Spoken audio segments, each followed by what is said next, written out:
Elves are real, and they've been controlling the world from the shadows for more than a century since they destroyed the Illuminati.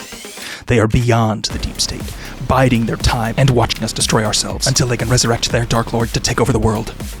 Again. At least that's what they tell us in the 2017 Netflix film Bright, starring Will Smith, Joel Edgerton, Nomi Rapace, and Edgar Ramirez, where a police officer must work with an orc in order to keep a magic wand out of the hands of a group of evil elves trying to destroy the world. So before going too in-depth about all this, you should know that I have loved fantasy and science fiction ever since I was a kid. The first book I read by myself was Tolkien's The Hobbit, and there was a point when I even considered dropping out of college to work on the film versions back in the early 2010s. All this is to say that fantasy holds a really special place in my heart. So when I heard that Netflix was going to be putting an estimated $90 to $110 million into an urban fantasy directed by the same guy that made Training Day, I was genuinely excited for what that can mean. What would happen when a talented filmmaker and strong leads like Joel Edgerton and Will Smith teamed up to bring a fantasy world into the modern age? But according to my friends, I'm also a dedicated hater, meaning that I have really high expectations for the movies and media that I consume. So it's rare that I come out of a movie, even ones that I love, without a couple thoughts and feelings about ways they could improve it. So, how did Bright fare? Did this ambitious, cop-adventure urban fantasy film meet my wildest expectations? Or did it fall flatter than an orc smushed by an ent? You'll just have to wait till the end to find it really sucked. I'm sorry, I know I should have saved that till the end or a little later, but I can't even begin to pretend that there's anything remotely redeeming about this movie. From the opening scene till the end credits rolled, it was a jumble of nonsensical tropes that created a confusing and boring mess. Which is why this film makes me so unbelievably angry, but I'm getting ahead of myself. For a little background, Bright came out in 2017 in the heyday of Netflix. Netflix for a long time was just a streaming platform that licensed movies and TV shows from other studios to digitally exhibit them for viewers at home. And while it was a successful business model in the short term, they were looking for more. By the mid-2010s, the writing was on the wall. The other studios and corporations had seen the massive successes that Netflix had had with their streaming platform, and were all hard at work, scrambling to build their own platforms as quickly as possible and follow suit. They wanted to get their own films and TV shows back to squeeze more blood from the stone, aka money from us. So, Netflix decided they needed to jump into the film and television creation game themselves. They knew that shows like The Office and Friends made up a significant portion of their watch time, so they raised massive funding from Silicon Valley to accomplish that goal. And for a while, this game plan was working for them. They did have the massive benefit of being the first out of the gate and had time to do whatever they really wanted. And in the first few years, they had some decent successes, even nabbing a bunch of Emmys. But if they were going to try and survive, they also knew they needed to create their own original feature films in order to keep the film-loving audience that had originally been such a huge part of their success. And Bright was one of their first outings. They waded into the fray, even bidding against other studios to try and win the rights to this script. And after a 2-week bidding war, Netflix emerged victorious, purchasing the script for a whopping $3 million. From this, Netflix put together a pretty compelling package starring Will Smith, Joel Edgerton, and directed by David Ayer. By all accounts, this could have been the big break Netflix was looking for, and they committed to spending $90+ million on this urban fantasy cop film. But with that level of investment and so much riding on it, the story must have been something really special, right? Who could have come up with something that could command one of the largest movie purchases in decades? That would be Max Landis. Now, without getting into too much detail, Max was a writer with a budding career. He'd written the popular found footage film Chronicle, starring a young Michael B. Jordan, and was a mainstay in Hollywood, being the son of a legendary director, John Landis. Landis was known for many American classics like American Werewolf in London, Blues Brothers, Coming to America, Animal House, and many, many more. However, Landis Sr. is also well known for his partial responsibility in an accident on one of his film shoots where 3 actors were killed in a preventable helicopter crash. The helicopter crash ultimately led to many safety reforms in Hollywood, which have increased safety measures since then. But it was a tragic and avoidable incident nonetheless, which tarnished his reputation, and deservedly so. And the apple doesn't fall too far from the tree, as Max, beyond being a spoiled Nepo baby, is also a terrible, awful human being. Allegedly. During the height of the Me Too movement, 8 women publicly spoke out about alleged sexual and emotional abuses they had suffered while working with and in romantic entanglements with Max, with more allegations being leveled at him across social media. But unfortunately, little really came of these allegations. The rich get richer and remain protected. Now, the only reason I bring this up is that this sort of carefree, I don't give a crap about what you think attitude is mirrored within the story to a frustrating degree. Fast forward to December of 2017, and the film is released on Netflix. Netflix released a statement saying that more than 11 million people had watched the film in the first 3 days of its release. While not the same as box office numbers, that is still a significant number and shows that audiences were at least curious about the film. However, the reviews were not nearly as kind. It currently sits at 26% critic score on Rotten Tomatoes. Though in a strange twist, it also has an 83% audience score. I do find that a little strange, as I haven't ever met a person who actually liked the movie or anything about the movie. And for me, it gets into a little bit of conspiracy theory territory. I wouldn't be surprised if many of the reviews that were positive turned out to be botted reviews after the movie came out. But you're not here to talk about critics and bots. We are here to talk about what went wrong with this massive blunder of a film. So, spoiler warnings ahead. In the opening credits of the film, we see a series of graffiti-covered walls which tell us that orcs are oppressed and desire to be freed from their current system by a supreme magical being. We open on Will Smith's character, Wade, waiting for his partner, an orc named Jacoby, as he gets a breakfast burrito. But this brief chill moment is interrupted as Wade is unexpectedly blasted in the chest with a shotgun by a random orc. Several weeks later, we meet Wade at home, alive and recovering from his wounds. We meet his wife and daughter and learn that his wife worries that his partner Jacoby will get him killed, spouting racist things about him being an orc. All this before she unceremoniously makes him murder a fairy in cold blood in front of his neighbors. Just then, we're reintroduced to Jacoby, who picks up Wade to bring him to work for his first day back since being shot. At the station, we learn that everyone, and I do mean everyone, hates Jacoby. They all believe that he let the orc who shot Wade get away, and that he'd do it again to cover for other orcs. We also get a major exposition dump, and learn that 2,000 years ago, the orcs sided with the Dark Lord in a war to enslave the world, and that no one has forgiven them ever since. But after the briefing where they're assigned their routes, Ward doesn't want Jacoby in his car anymore, but he's denied because no one wants to ride with him, because he tolerates an orc. Jacoby and Ward go out on duty and see the racist cops beating the crap out of other orcs in broad daylight, but they decide to respond to another call rather than joining in. At this other call, a seemingly homeless man wielding a sword screams drunkenly about prophecy and the Dark Lord.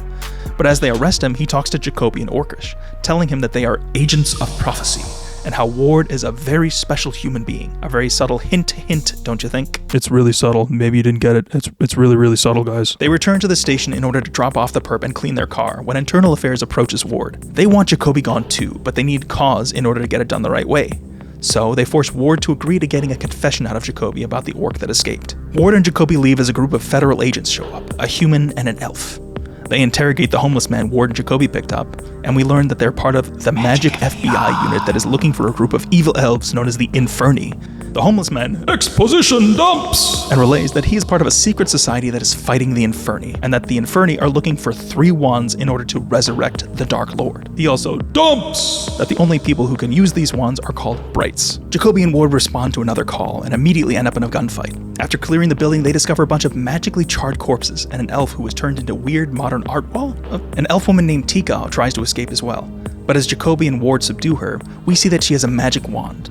Jacoby and Ward call for backup and let the dispatch know that they have a possible magic wand and a Bright with them. Unfortunately for them, the backup that arrived are the racist cops from earlier. Those cops are enamored by the wand. Exposition dumping! Telling us that wands can give them whatever they want. More money, a bigger house, a bigger is what they use as an example. They inform Ward that they're going to steal the wand and kill Jacoby. Ward argues against it, but he can see that they aren't going to be dissuaded. He leaves to confront Jacoby, but once he's out of earshot, the racist cops conspire to kill Ward too. Ward confronts Jacoby about the incident with the orc at the beginning, and we learn that Jacoby did in fact let the orc go. But not because of orc blood, it was because it wasn't the orc who shot Ward in the first place, and he didn't want an innocent kid being killed for some other orc's crime. Ward realizes that his partner's actually good, and when the racist cops come outside to kill them, Jacoby turns on them and kills all 4 traitors on the spot. But all the commotion has drawn the attention of a rival gang who saw the magic wand. These gangsters want the wand too and are prepared to kill for it. And now begins a series of repeated events where the cops are chased by someone, getting stopped, and then continuing to be chased from location to location. They beat this first set of bad guys and then are magically stopped by the wand, which supposedly can only be a certain distance from its owner. This also conveniently blows up their only fast transportation. So now they're on foot. It's now 40 plus minutes into the film and we finally meet the main antagonists, the Inferni. They investigate the safe house where everyone just left, and they kill everyone who's left alive, including a group of neighbors who are watching from the window because the audience needs to know these are the bad guys. Ward, Jacoby, and the elf Tika are tracked by the gangsters and forced to run and battle again. And again. And again. And again. The leader of the Latin gang shows up and threatens them, and it looks like they're going to have to fight their way out. But that's when we see the Inferni in action for the first time. They tear through all the Latin gang members and even a full SWAT team with ease. Ward, Jacoby, and Tika use the slaughter as a chance to escape. And again. Meanwhile, the only thing you missed during all this was seeing a non-bright human exploding when he touched the wand, and seeing the magic feds finally catch up, where they exposition dump that the elf girl wall art was actually trying to kill Tika. Ward finally decides that they need help, and he calls one of the supposedly good cops to come to their aid. And the good cop calls the magic feds to tell them to turn over the wand. But, shocker, the Inferni were listening in. Oh no! Within literal seconds, the Inferni are on top of them. The good cop dies, but again, Ward, Jacoby, and Tika escape fairly unscathed, only to be captured seconds later by the Orc gang and taken to an Orc lair. This is where we learn about the pseudo-Black Panther-esque history of the Orcs in Los Angeles. They too both know about and want the wand. So they tortured and killed Jacoby. But Tika reveals, I guess this was somehow supposed to be a surprise, that she was a Bright all along and literally resurrects Jacoby. In the eyes of the Orcs, this fulfills a prophecy that we have just learned about, but which was super important. Tika's about to die from magic poisoning from the wand, so they steal a car and go back to the safe house where this all started, to go into a magical healing pool that's hidden underground. Jacoby and Ward get back to the safe house and are ambushed by the Inferni. They manage to beat them, even killing Nomi Rapace, the leader of the Inferni, or so it appears. They take Tika down to the healing tree and she starts to heal, but Nomi Rapace magically resurrects and comes for her wand. She lynches Jacoby and uses the wand to blast Ward out of the water. She monologues and we learn that Tika is actually her sister. She's just trying to get Tika to come back to her evil cult, and in the distraction, Jacoby disarms her, and by that I mean he literally blows her arm off. Ward goes after the wand, but just as he's about to grab it, we're reminded, again, that wands kill anyone who isn't a Bright. Ward goes for it, thinking that he's probably gonna die, but oh wow, surprise, no way! Ward is also the super impossibly rare human Bright. No one saw that coming. How could we possibly have known that through all the subtle hints that were given out throughout the film? Tika gives him a spell, and Ward uses it to disintegrate Nomi Rapace. Ward and Jacoby escape, and Jacoby sees that the Orc gang is out there watching, as he's finally shown the respect from the other Orcs that he deserved. Ward and Jacoby disavow any knowledge of magic and the events of that night, and they are honored as heroes. The end. I cannot begin to explain how much this movie infuriated me. Watching it nearly gave me an aneurysm. There's just so much wrong with it. And we don't have time to go into everything because we'd be here for hours. So I'm just going to focus on a couple of the bigger ones. So once again, I have to emphasize that I was really rooting for this movie to be good. I really wanted to see a modern urban fantasy succeed. And I had a lot of faith in Ayer, Edgerton, and Smith to deliver at least a passable film. But instead we got this. Fairy lives don't matter today. And I think that's one of the major reasons why I'm coming down so harshly on it. If I hadn't really cared about the premise or the idea behind it, I'd still have notes, don't get me wrong, but I wouldn't be putting this much thought or effort into this at all. It could have been so much better if they had just put 2 seconds of thought into it. It could have been a genre-defining piece in a good way. Something that actually held a mirror up to our own world in the same way that really good sci-fi can, which clearly is what they thought they were doing. But instead we got a boring, pretentious, overstuffed, but simultaneously flat, lifeless sack of poop that literally made the worst possible choice at every turn. Broadly speaking, the major issues with the movie that I wanted to focus on here were the tone, the pacing, and the lazy world building. Most of the issues of the film can be really boiled down to these things. So tonally, the movie is a massive mess that just doesn't know what it wants to be. It's trying to be this gritty, hyper-realistic mix of End of Watch and Bad Boys for obvious reasons, without realizing that these two movies are on the opposite ends of the spectrum. End of Watch is a hyper-gritty film about a single police mission which goes horribly wrong, which is Ayer's style, while Bad Boys is an action comedy franchise with quippy dialogue between 2 funny men with occasional moments of drama thrown in between explosions and potty humor. What comes out of that are incredibly awkward scenes which were clearly supposed to be the fish out of water moments for Jacob. We will not be listening to no Orcish music. That is one of the greatest love songs ever written. That's a love song in prison. I believe that you're lacking in love, Ward. What? By love, I mean, like, physical love. Yeah, Right? I'm straight. Oh, brother, this guy stinks! They're supposed to make you laugh, but instead they round the whole film to a halt and leave you cringing on your couch. On top of that, in both End of Watch and Bad Boys, the leads have some incredible chemistry. Will Smith and Martin Lawrence play off each other super well, their broad sense of comedy bringing levity to some darker moments. We just want to talk! You want to talk! And in End of Watch, Michael Pena and Jake Gyllenhaal's naturalistic boys club style of ball busting works super well together. Dude, are you gonna hook up with a Mexican girl? They're trying to hook me up with them, dude. Dude, it'd be great if you did. I get it, man. You should marry one of my cousins. If you're anything like you, I wouldn't be able to stand an hour with them. Both work in their respective films, but here there's none of that. Edgerton usually plays the straight man in almost everything he acts in, and his lack of comedy experience isn't helped by the crappy, lowest common denominator script that he's forced to work with, while Smith, conversely, is trying to be the straight man of the film with the occasional attempt at a pithy one-liner for the trailers. Take your fat, Shrek-looking back the Welcome to Fiona. But on top of the poor writing and casting against their strengths, Smith and Edgerton just don't have any chemistry, which makes literally any scene where there isn't action feel like you're dragging your face across concrete. And that's before you add in the lazily shoehorned in fantasy world they just plopped on top of modern-day Los Angeles. The world building amounts to basically 2 drive-through scenes of a transformed Beverly Hills, which is supposed to be home of the elves and the rich people, and somewhere in South Central Los Angeles, which shows us how the orcs are supposed to live. And then you have just super crappy, boring, obvious exposition dumps by characters who are supposed to give us the illusion of a fleshed out world. But that doesn't even begin to scratch the surface of what this story needs for the audience to give a crap about anything. Honestly, boggles my mind that anyone would be arrogant enough to look at that script and be like, yeah, this poorly written piece of crap on its own is definitely worth sinking $100 million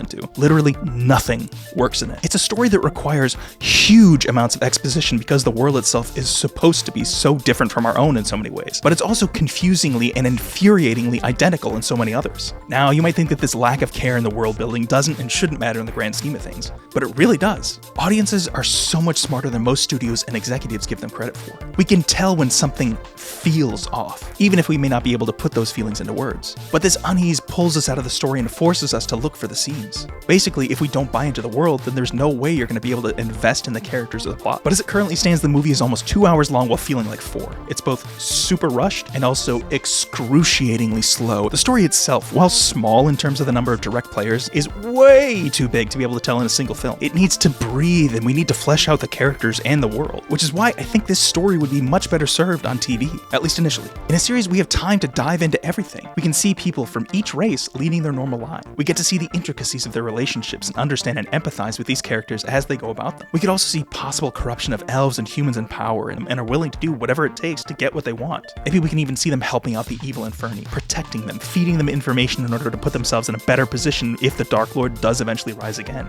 We need to see an orc kid trying to live his or her life and the blatant discrimination and violence that comes their way simply for existing. We need those things to contrast with our human existence. It all serves to make the world feel more believable and feel less like a Halloween mask that the film puts on to cheaply pretend it's doing something different. But seeing these things is key. Clunky exposition dumps are the worst way to possibly handle this. When we hear characters tell us about the history of the Dark Lord rather than seeing it, we're left wondering why this bloated film bothered to spend time on it in the first place. It makes the entire fantasy plot feel like it was tacked on during reshoots rather than an integral piece of the puzzle. However, if you're dead set on making this a film, you have to make a really tough choice. Either you lean entirely into the fantasy adventure element, or you try to tell a gritty cop drama like End of Watch. You can't do both. Now, if they wanted to go full fantasy, then they needed to actually show us the stakes of what might happen to our characters and the world if the bad guys get this wand and are able to resurrect the Dark Lord again. We need to, in the same way that the Lord of the Rings films did, see what the Dark Lord did and is capable of doing when he's in full power. Since it's actual, tangible history to this world,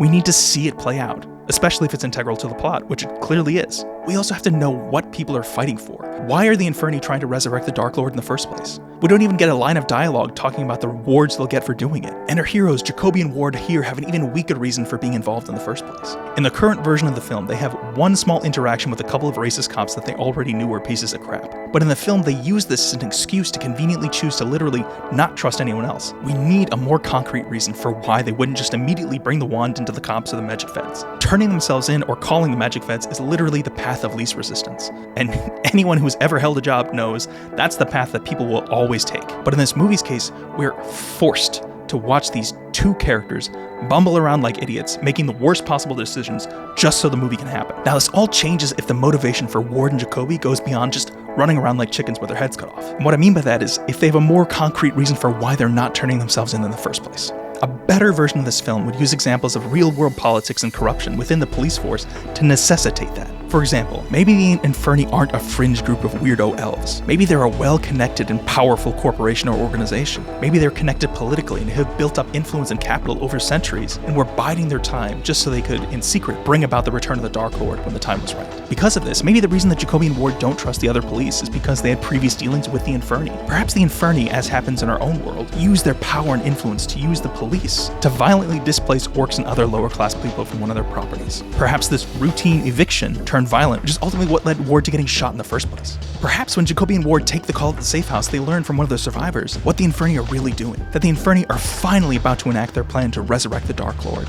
And all they need is this one final wand that the Resistance has managed to keep hidden from them. And this is where we could see not only the Inferni's death squad, but also how the police are under strict orders to fully cooperate with the Inferni to help them get the wand. that would give Ward and Jacoby a real reason not to trust their fellow cops. This also adds in a ticking clock situation. It makes the whole film feel much more urgent. But that's not what we get. We get a slow, plodding chase through the city where Jacoby and Ward run away from every smart decision like it's the plague. So that's one path. But what if we wanted to make this movie darker, to follow the grittier and more realistic path that Ayers likes? That's where it gets a little trickier. As mentioned before, the world this movie inhabits doesn't make any sense. And that's because the writers and filmmakers were incredibly lazy when they were crafting it. It feels like they didn't want to spend time creating a world with parallel evolution to our own. They wanted to skip all that work and just transpose a fantasy world on top of our own without changing a damn thing. The reason we know this is because they constantly remind us that our worlds are virtually identical. It's LA.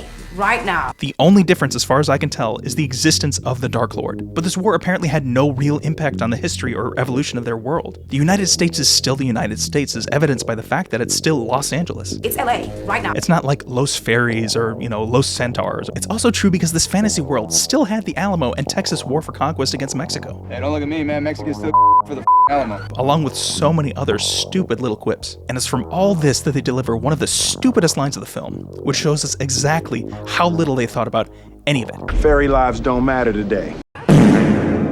What? So here's the thing. I'm autistic, probably, but I do understand comedy. I understand that this is supposed to be a funny throwaway line from Will Smith to once again give us a crumb of that Bad Boys-esque supercharged humor. But even Bad Boys addresses racism better than this crap.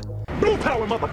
Miami PD. They at least had the balls to condemn open white supremacy by blowing up a bunch of KKK members at the beginning, but not so in this one. You can tell that it was made to be a trailer moment. Nothing about this moment is funny. It isn't even shot comedically. And granted, that's not really all that surprising given that Ayer doesn't do comedy. His entire career as a director is full of dark and gritty films. But here, they try to make this incredibly cruel and brutal moment funny with this one line that brings an entirely different level of scrutiny to the entire film. We're meant to believe that Ward is a stand-up guy who always does what's right. And yet, we watch him somewhat joyfully beat a sentient creature to death with the broom handle. So it's just this weird tonal inconsistency. And beyond the surface level of it all, this line shows us once again that the filmmakers just don't give a about the world they're creating. The filmmakers want us to think of fairies as a common garden varmint. They're compared to like stray cats or raccoons or squirrels or something like that. No one really cares about them unless they're annoying them or making a mess. So if you want us to think that about them, like they're animals, then refer to something else. Use an example of a phrase that PETA would use or something like that. But in a film that's clearly trying to be a racial allegory, or at least adopt the aesthetics of one, to intentionally use phrases like fairy lives don't matter today while describing pests is a really bad move. At best, it's disingenuous and stupid, and at worst, it's fully racist. So if you didn't know, the line is an obvious reference to the real-life movement Black Lives Matter, which is a long-standing political movement that seeks to bring attention to the racism, discrimination, and racial inequality experienced by black and brown people in the United States. In recent years, it has successfully highlighted the stark differences between black and brown people and everyone else, but particularly with white people. They've shown us how brutal the police are, how unjust the justice system is, the over-policing, the obvious discrepancies in sentencing, etc., etc. And despite the false belief among many people that this is a movement about racial superiority, this movement is primarily about creating an equality that does not currently exist. But why would you bring racial politics into a movie about orcs? Because it's a huge part of the plot. The world itself is a literal embodiment of racism. Literal racial segregation beyond everyone hating orcs is clearly still an issue in this world. Very hierarchical. You have the elves on top and the humans are in the middle, and then sort of at the bottom, the real blue-collar guys are your orcs. Elves and orcs and humans and centaurs, etc., they all live in segregated neighborhoods, yes. But we can also see the obvious effects of redlining, of over-policing, and the existence of other gangs among black and brown people in the film too. All of which are directly attributed to economic disparity over the centuries. Black and brown people in this fantasy world are still living in the exact same conditions as their real-world counterparts, and yet, we're supposed to care only about this new mythical race who are clear stand-in for black and brown people. The filmmakers are ignoring and trying to erase every dark and terrible deed done to black and indigenous people simply to make their orcs the real victims. Manifest destiny, the murder of indigenous peoples through colonialism and colonization, the enslavement of vast swaths of people around the world, segregation, and redlining and over-policing are not black and brown people's problems. Those only happen to the orcs, or at least that's what they want us to think. But when one of your film's major plot points and storylines revolves around a character from a fictional and racially discriminated class, and an obvious allegory for the mistreatment of black and brown people, then your erasure of their plight is majorly problematic and your world looks more shallow for it. Do you see the discrepancy? Do you see why that might be problematic? But do you think they thought about any of this? Of course not. They don't think about how that might affect people's viewing of their films. This line, like so much of the film, was written as a cheap, throwaway joke without thinking about the underlying messaging. It perfectly encompasses the shallowness of the rest of the film. They spent a lot of time making you believe they created a rich, deep fantasy world full of thought-provoking concepts that hold a mirror up to our own. But just behind the curtain, we see the ugly seams. The ham-fisted, stupid ways that they handle complicated and deeply rooted subjects with the grace of a hippo on a tightrope. Netflix, like so many of these studios, want to project the aesthetics without doing the work of creating something that lives up to what they preach. They hope people wouldn't be smart enough to notice how terrible the rest of what was on screen truly was. And that to me is just disrespectful. People these days have so little love for the entertainment industry because of crap like this. Like, is the insensitivity regarding racial relations something everyone cares about? Obviously not. But it's indicative of so much more. It's lazy, it's unoriginal, it's shallow, and it makes the viewing experience worse for it. The reality of how films are made is not something the general audience is privy to. All people see are the movies and TV shows that make it into theaters or appear on streaming. So when it's an absolute steaming pile of crap, people are going to resent that they wasted their money and their time watching this rather than doing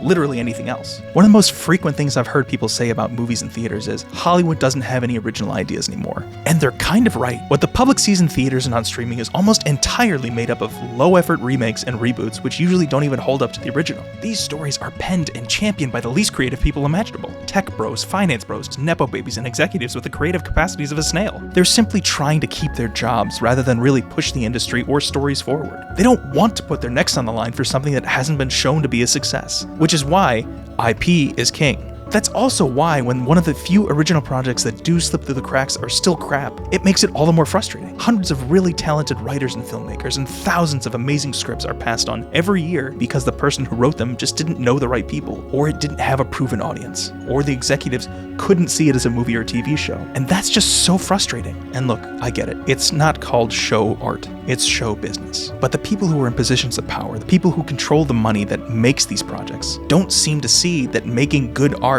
is also good business. When people love the movie that you're making, they're going to spend more to see it again and again. And look, I could go beat by beat talking about the specifics of improving this turd, but no one wants to hear that. This is the movie that exists, and I can't change that. What I can do, however, is teach people to be better storytellers, to show them examples of what not to do, and how minor tweaks can change them into something more compelling. That's the goal of this. And I wish more than anything the people who had made it gave enough of a about the project they were making to try and develop the world and the script around it in a better way. But you can learn from their mistakes. Think about the world you're creating. Is it the Earth? Is it a parallel planet? How does the history of the people and the cultures of that planet inform your story? How does it affect their clothing, their customs, their food, etc.? These things, while they seem small and inconsequential, are indicators of the quality of the work. And though people may not talk about those things first, they are incredibly important to creating and crafting a world that's worth watching. In conclusion, Bright sucks. It's a horrible waste of potential and $100 million. Anywho, thanks so much for watching.